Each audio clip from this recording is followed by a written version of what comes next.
Hey everyone, in this quick tech how-to video, I'm going to show you how to permanently delete your Instagram account. Deleting your Instagram account isn't as simple as it should be. They've buried it in a bunch of different settings, and that's probably why you're here. To delete your account, open Instagram and tap your profile icon in the lower right. Next, select the 3-bar menu button on the top right and then choose Settings.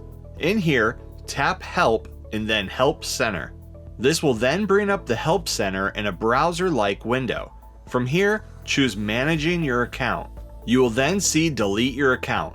Choose that and you'll see a few options. If you just want to temporarily disable your account, you can see that you need to log into the web browser, and through Edit Profile, you can temporarily disable there. But we're here to delete permanently. Choose the second option, How do I delete my Instagram account? In this section, you'll then see a link to delete your account. Tap that and you'll finally be at the Delete Account page. Choose why you're deleting from the drop-down menu and then enter your account password. When you're finished and you're positive that you want to delete your account, choose Delete at the bottom. Your account will then be hidden from Instagram and you'll be given a date of when all of your data will be permanently removed. You will also have the option of logging back in and reversing this if you change your mind, but you have to make sure you do it by that date. And that's how you permanently delete your Instagram account. Thanks for watching. Please like and subscribe and stay tuned for more quick tech how-to videos.